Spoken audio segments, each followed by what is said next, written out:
Good morning, ladies and gentlemen. It is 4:38 a.m. here as I start recording, and today we're going to be playing some Dwarf Fortress. Before we get started, I should probably tell you a little bit about myself. I picked this game up 3 years ago when I had a summer night job working at an old folks' home, and basically I would answer bells and clean a bit, uh, over the course of the night. And it was a 12-hour shift, so I had a lot of time where I just sat there and did nothing, about three-quarters of it.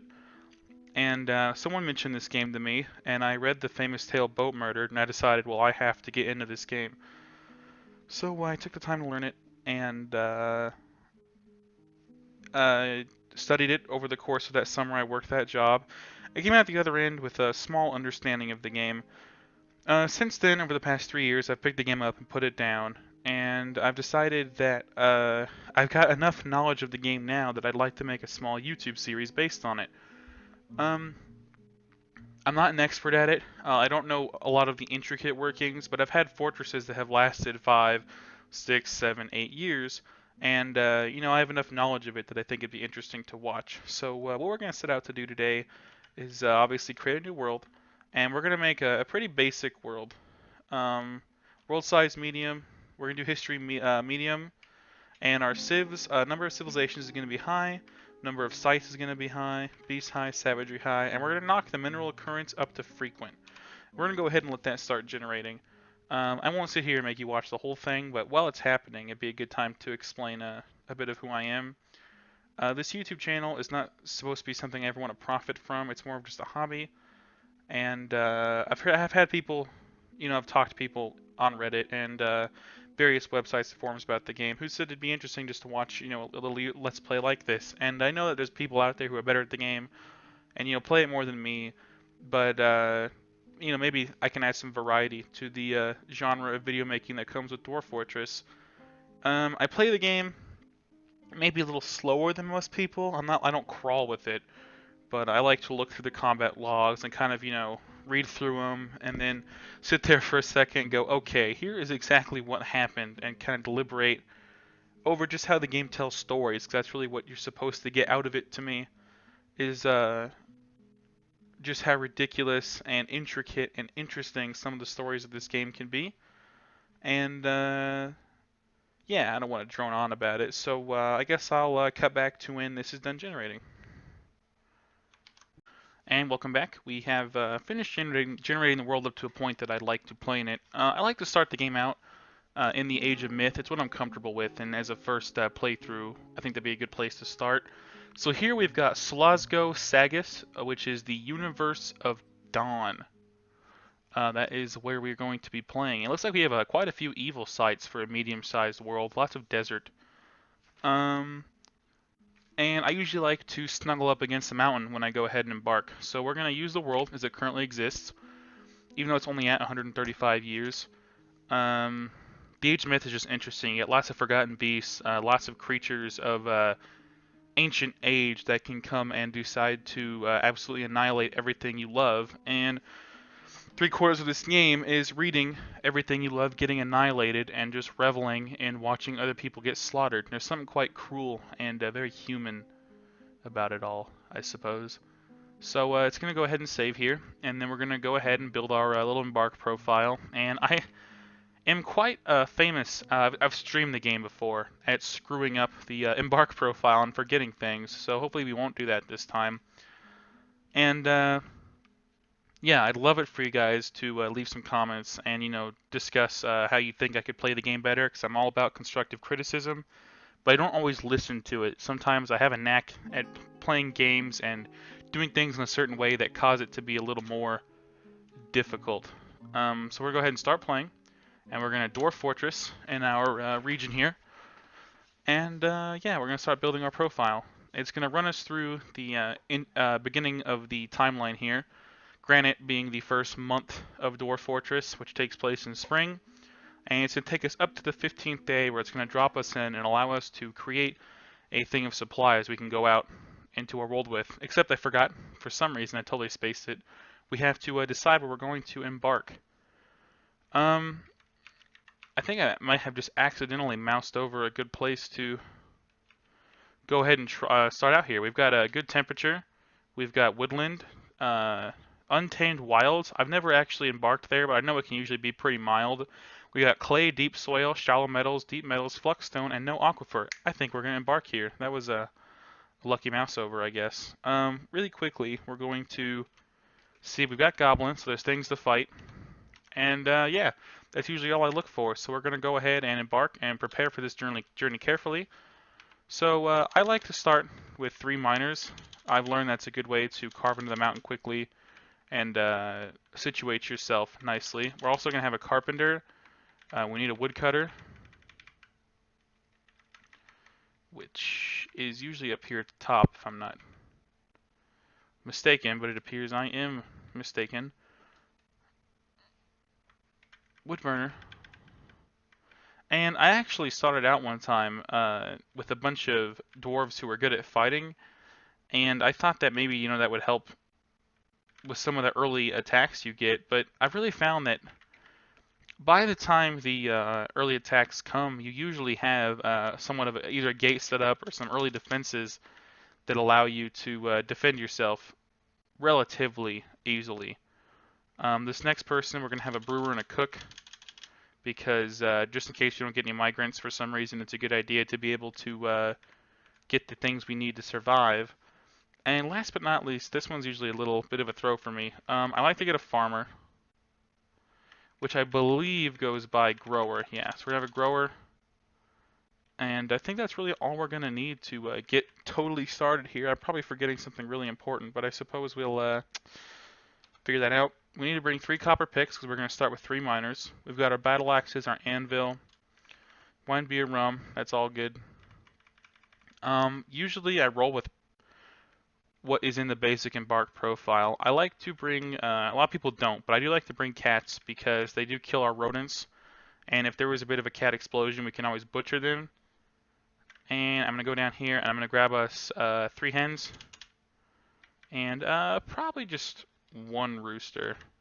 We'll take 4 hens and 1 rooster because eggs are a really good way to start out your production of food. And I have a tendency to run with it a little longer than I should.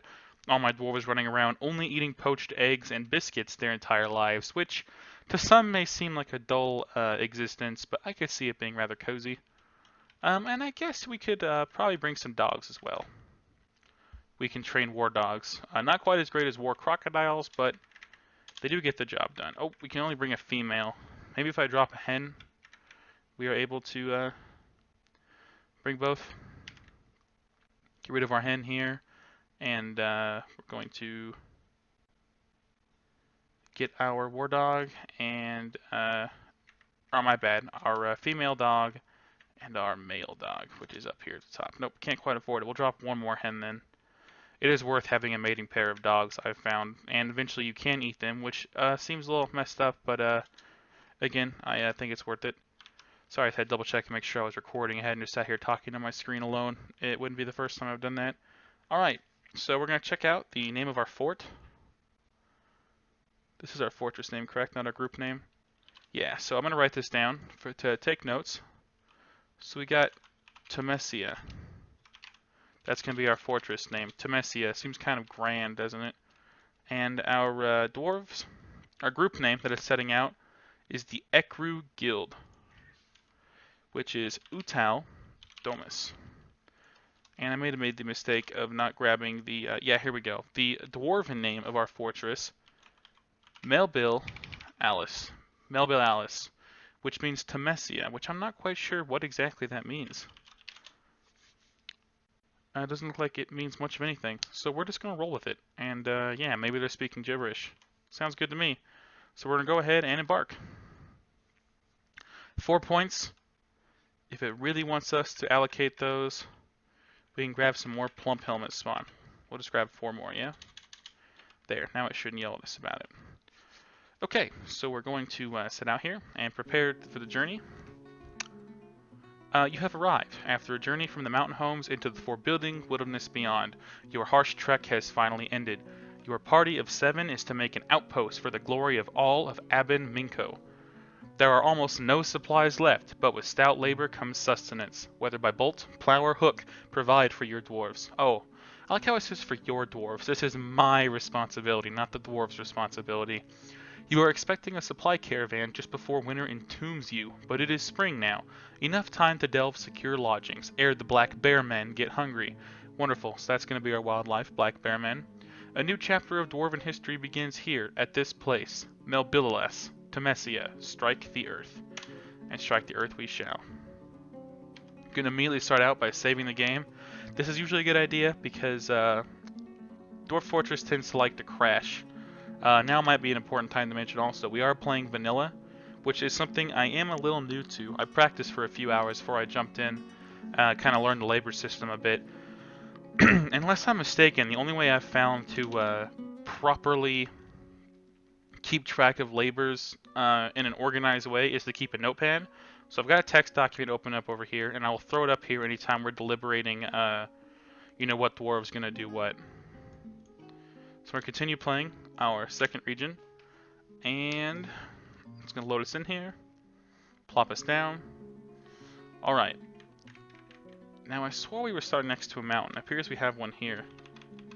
If we go down and look, okay, so our caravan stopped right here, which is sort of on the plateau of this hillside. We could go down and nestle in the side, or we could dig straight through the top and build a bit of a fort. I kind of like the idea of how we're on top of a mountain. It'd be interesting to have a castle up here with the fort going straight down to the mountain. I'm actually quite fond of that idea, and hopefully we'll have somewhere we can plant some things when we first start out. So we're immediately going to go ahead and we're going to dig it downstairs, which we will start, I suppose, right in the middle of the mountain would be best if we're going to build a fort around it. 3x3 here, go down a level, build an up-down stair here, make sure we're below properly where we want to be, and let them start doing that. So the dwarves are going to go ahead. We got our 3 miners, which is good. They brought enough picks. And we're going to dig down just to the point where we can mine out an area here and possibly set up a farm. Which should be good. I want to immediately start farming those plump helmets. I like to have extra of things of that nature. Keeps the dwarves happy. We're going to clear out an area. It looks like we found some tree roots. I pray this does not collapse on top of them. Okay, it did not. So this is silt. I believe, if I'm not mistaken, we can, in fact, build a farm plot here capable of raising plump helmets, which we can. So we're going to get that farm set up now. The farmer should run down there and begin to do that. There he goes. Another thing we're going to look to do really quickly is go to our unit screen and type all these dudes in. Alright, so we have Imish. Imish Dish, we'll call him. He is a miner. And I know that right now the unit screen appears to have everything you need to know about who does what, but over time it can get confusing when you start to add things that may be just temporary. While you need someone, or you're like, oh crap, I need beds. We need an extra carpenter. We're pumping out 20 beds. So you throw someone into carpenter. Well, later you pop back into the screen and you don't need it anymore. Well, now you've got 30 dwarves, and this job listing is only going to show the one they're most proficient in. So you might have the glassmaker who you threw in to be a carpenter. And unless you keep track of it, when you have 20 or 100 dwarves, it becomes a real pain in the ass to know who you had doing what. And I feel like this will be a good way to keep track of it all. I'll throw the text document over here. I've been typing while I talk. So we got Lead, Keg. He is a carpenter. Kool-Aid, Kesk. That's our woodcutter. Evuz, with his V. Boar. That's the expedition leader. And we have a planter. I don't know why. I can't remember what we had him skilled in. We'll have to double check. Expedition leader. And this last person, Meng Irith. That is our planter, who's currently constructing the plot, which is good. Go ahead and save that. Pop back over here. Let's double check and see what our expedition leader is. The brewer. The brewer and cook. Alright, so I'll add that into our notepad right here. brew, cook. Brewing and cooking must be important to dwarves. They decided to make that the leader. So we're going to resume here, and we're going to plop back down where our farms are going to be, and really quickly set up a hotkey and name it farm, because the rest of the farms will more than likely be here just for consistency's sake. So now F1 will take us to the surface, and F2 will take us down to the farm, which they're currently setting up. Excuse me. Now we're going to go down another floor and pop down 3, 4, 5, just to where we're underground. 5 appears to be enough. And we're going to make sure I'm actually digging this in the right spot. 3, 4, 5. Make the entrance of our fortress here. Now we're going to want them to dig the stairway down to here and start to set up a hallway. This won't be the permanent layout of the fortress. We'll eventually build something big and grand, but for now we need a place to bring our stuff down and store it.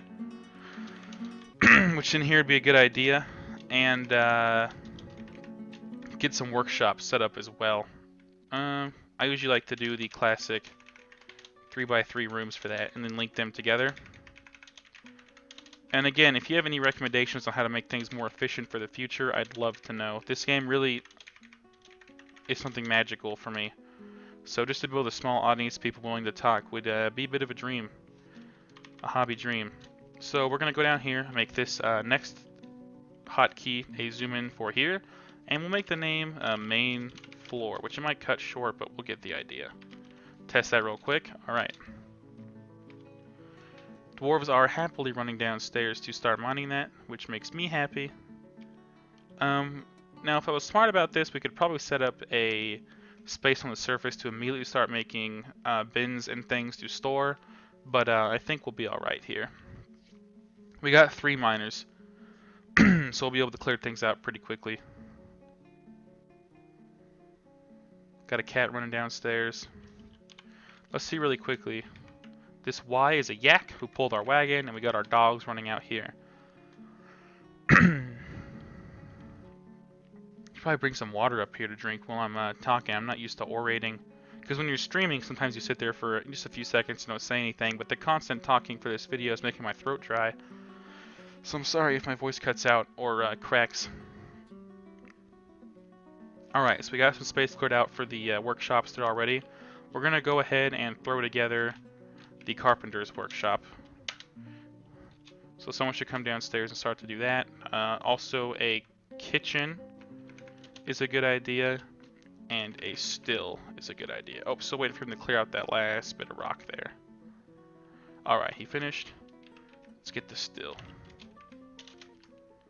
Alright, we should have dwarves running downstairs to set those up, because we have the proper skills needed, and they are, which is very good.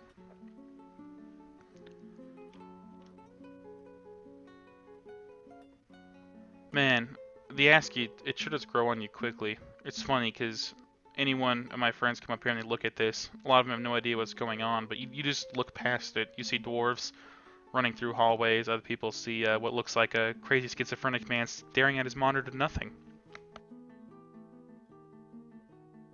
Excuse me, muted my microphone so I could cough. And yeah, just setting that up. Looks good. Alright, I think I'm going to order him to come down here and build some... Oh, Carpenter doesn't do nest boxes, does he? Alright, so we'll have him allocate space to build a crafting spot. We're going to need some nest boxes for our hens to start making eggs. So, I think we'll make the woodcutter, or the carpenter, the crafter for now. So we're going to go to our unit screen, go to the carpenter, pull out our little text document. Carpenter is also going to be crafter, woodcrafter. So there we go. Just save that. Throw that on back over here. And yeah, so now we're going to go into his profile, go to his preferences, his labors, go to crafting, and we're going to set up wood crafting. So as soon as they clear the space out for that, we'll make them build the crafting area, make some nest boxes. Probably be a good idea to get a spot for the hens to actually sort of hang out. We'll extend the hallway out this way for that.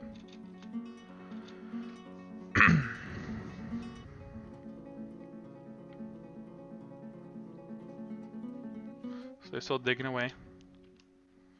Up here, we got blue trees, which is a high wood tree. The red ones are alder. The light green ones, pecan. Can you harvest pecans?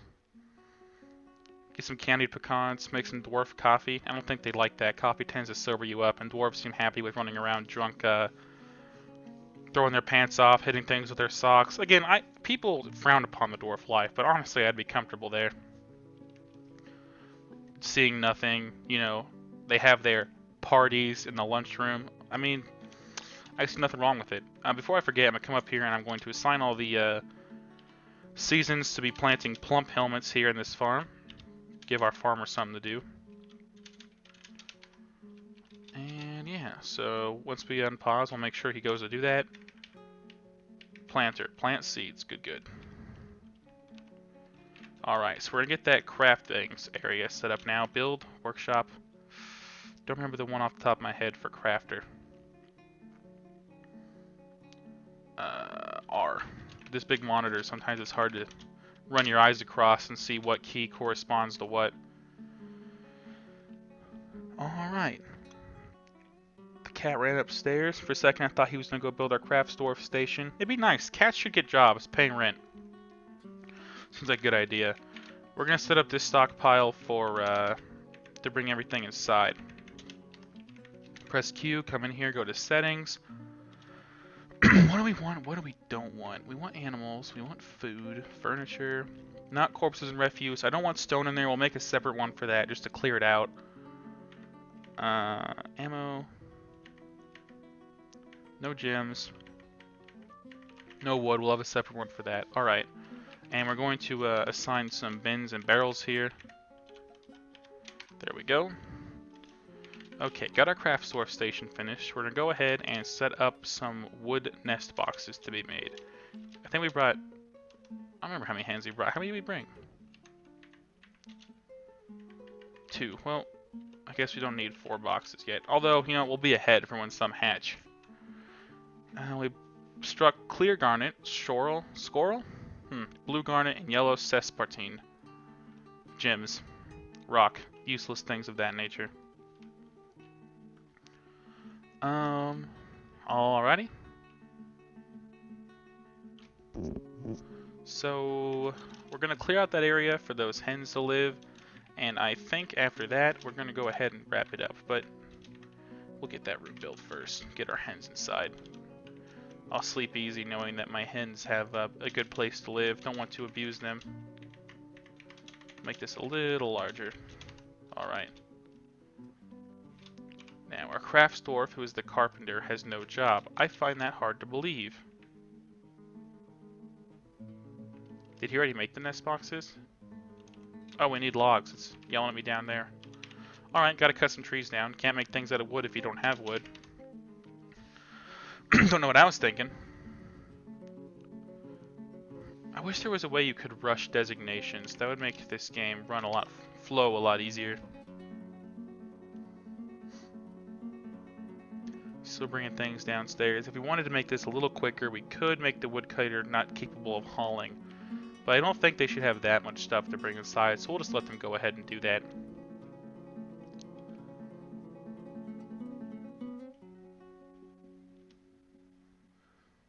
And I don't have many bins, so we'll have to get on top of that. It's really easy early on to queue a bunch of stuff up and have your dwarfs running around hog wild, but sometimes it's a good idea to let them just do their thing so you can stay on top of what's happening and not be 900 jobs behind and forget why you had everything happening in the first place.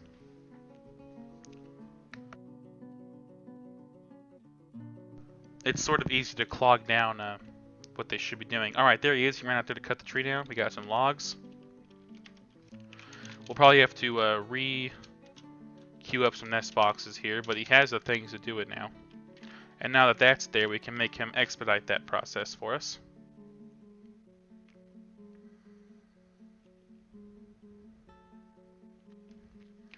Very satisfying to watch them do everything, run it all around. You should go down here. Yep, I see him in there right now. Right here. Setting up the nest boxes for us. Can't imagine it's that hard. You sort of just take a square piece of wood, Hell, you could carve the mill out with a spoon and tell the chicken to fuck off if he doesn't like it. Be like it's home, it's rent-free. You sit where I want you to sit. Alright. Build the nest boxes in the room. Place them in the corner here. He's still setting that last one up. We could make the zone inside the nest box area for the hens and roosters to go sit. Get to the nasty. Let them start doing the nasty so we can get some eggs. I'd be appreciative. We're set up a pen and pasture. Got our hens. Got our rooster. They should drag them in there. Give them a home. And we should start having some eggs so our dwarves can live on scrambled eggs. Build nest box. Place it there and allow them to run in and start doing that for us.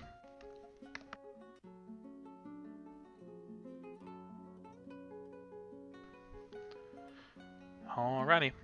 Got them in there. They're all set up. They should start making eggs. Alright. I think we're going to wrap it up here for now. Get this video up, see how it goes. Make sure I don't sound like a raspy old rapist sitting on the other side of his microphone, luring children into my YouTube channel. Anyway, thank you for spending some time with me. I urge you all to get up and stretch your legs and maybe get a glass of water in between these videos. It's not very good to sit here for hours and hours at a time. As I say, after having sat in my computer chair hours and hours at a time. So yeah, that was the Striking the Earth and general setup of Melbilallas. Someday I'll pronounce that right. Maybe. I don't make that a promise. Yeah, thanks for hanging out. You all have a great day. Thank you.